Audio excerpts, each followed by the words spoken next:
Hello everyone, it is March 10th, 2020, time's about 12:07 CST. It's 67 degrees Fahrenheit out. I have the window open, so if you hear any of it, I apologize. And it is Geo-Rant time, Geo-Rant number 142. And today we are going to address this question in a very basic way. Don't worry, there won't be maths or anything like that.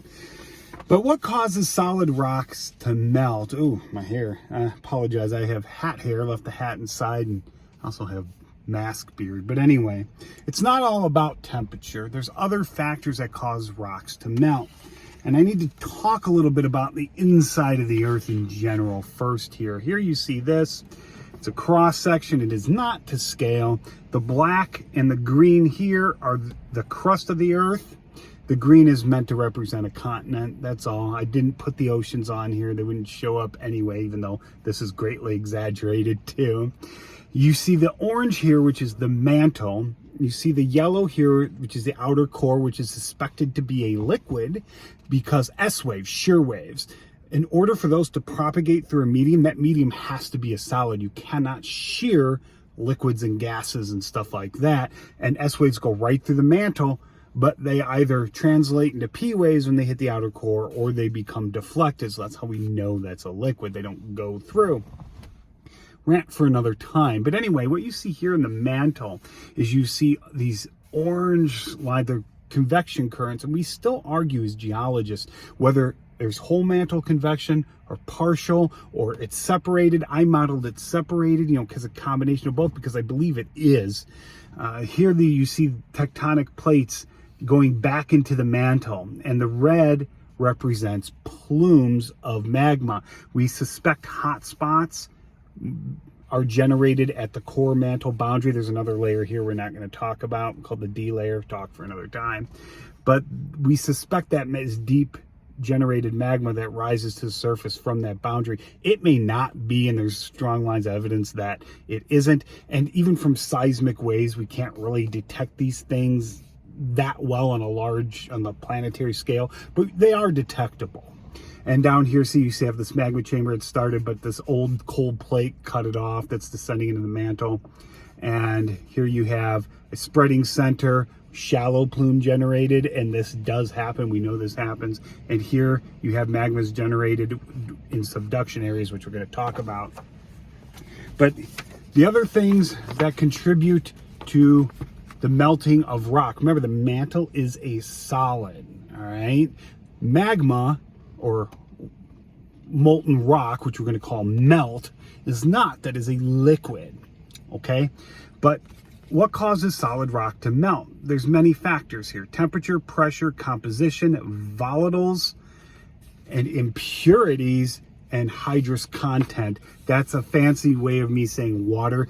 As you start to get through the crust down into the mantle, you don't actually have water in the mantle. It's hydrous minerals. We just say water for brevity purposes. Volatiles would be things like gases or relatively unstable elements under pressure. Impurities would be things like radioactive elements in high concentration, metals, things like that. Okay, so these are other factors. Now, what does that mean? Well, temperature, obviously, you take a rock and you heat it enough, it's going to melt. Pressure affects it. The mantle's under a lot of pressure. If you were to suddenly relieve that pressure, you could melt the rock just by relieving the pressure. It's just like how you can force water to stay a liquid longer by putting it under pressure, even though you're heating it. It's the same thing with the mantle. Composition, well, the mantle is not homogeneous, and we model it in even layers, but it probably isn't.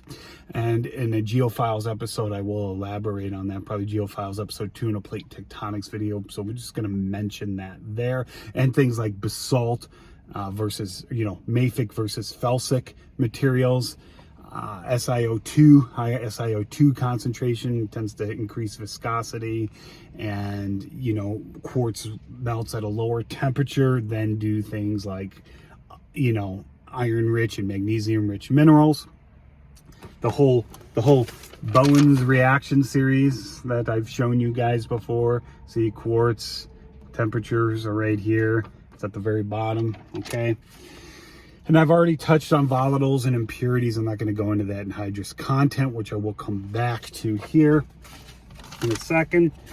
So you can see how mantle convection can be extremely complex. And on our scales, even the past 100, 200 years we've been observing this, we really can't determine these convection cells. The mantle does convect, we know that. And it is a factor that drives plate tectonics, but it doesn't seem to be the dominant factor. It's something called slab pull. I'll talk about that in a later episode. But here we have two examples of two boundaries here. I'm not going to talk about transform boundaries. We have convergent boundaries and divergent boundaries. Here is where you get subduction. This is a continent. This is meant to be the ocean crust. The orange is the mantle. That's the convection cells. And as you can see, you can get local convection cells that contradict the plate motion. So plates are moving this way relative to one another, yet I've got mantle convection going the other way, but it's not pulling that continent back as far as we can tell.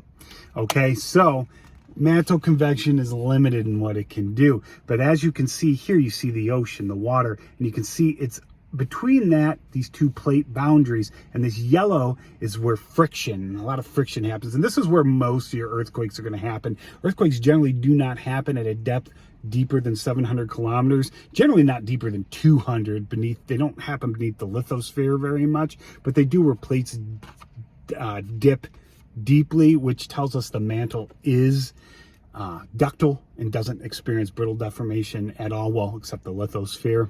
But it's hard to picture the mantle being a solid yet describing it like this, but I'll elaborate it in another time. But anyway, this friction, this yellow zone with this addition of water causes melting here. And of course, that's going to rise to the continents and you get volcanoes. This would be something like Mount St. Helens or Mount Rainier, something like that. Okay.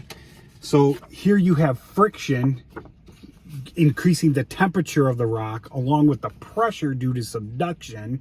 So you have an increase in pressure, an increase in temperature, but this increase in pressure is going to counteract that increase in temperature to a degree, but you also have friction. You also have that energy needed to actually keep that temperature going, and you have water introduced, which is going to lower the temperature and cause this to rise. And here is a basic concept of that. This is just, these numbers are not exact. They're just on there to give you a relative idea. I'm going to show you something with more detail here in a minute. But you see, here you have increasing depth. Here you have increasing temperature. And this is the melting curve of dry mantle. It's over here as if the mantle is dry, but if you add water to it through subduction or something like that, see, it pulls it back. You actually can, so if you have a rock here, solid rock here, and water's introduced, it's going to all of a sudden melt, which is going to cause it to want to rise to the surface because it's buoyant. And here's an example in a divergent boundary of pressure release causing melt. Now at spreading centers, not talking about initial rifts, those are a little different. This is a rift, if it continues, will evolve into a spreading center like the Mid-Atlantic Ridge, the East Pacific Rise, basically, the rifts around Antarctica, stuff like that. So here you have the plates, and I should have extended the arrow this way because it includes the continent. The continent's not stopping this, it's moving along. This is an entire plate, and this is why this is one of the key reasons why plate tectonics differs from continental drift. Talk for another time. Anyway, so you have your crust moving apart because of subduction happening somewhere else, that slab pull effect. And you have convection in the mantle, and if the location is right, it'll start to form a rift. That rift will develop into a spreading center. But what happens is this magma keeps getting fed. So as these plates spread, you just keep getting magma rising and forming new ocean floor. That's because you've released the pressure. The ocean crust thickens away from that spreading center, becomes older, less buoyant. So it's going to want to sink down a little. So you're relieving this pressure, forcing the mantle that was a solid here to melt and fill that gap. So that's an example of pressure release. There's really no water introduced in this for all intensive purposes when you're in a spreading center like this. So I just wanted to show you that as well. And that's why most spreading centers, the magma chambers don't go down very deep as far as we can tell.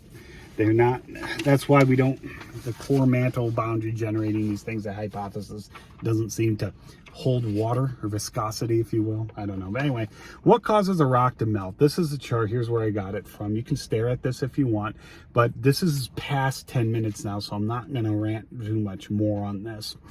But here you can see, this is pretty good. Read it if you want. Okay, and this talks about volatiles, subduction zones. You can see the curves here, or causes melting, and here you have an A to B, and that's mentioned here if you want to look at that. Sorry, this was longer than I thought it was going to be, so I'm not going to go into it since I touched on the generic parts anyway, and this is more technical, but it is there for you if you want to read it. Stop the video, whatever you need to do. I think that took care of all of my cards. It did, but anyway, I think that's it. So if you have any questions or comments, please leave them below, and I hope you learned something.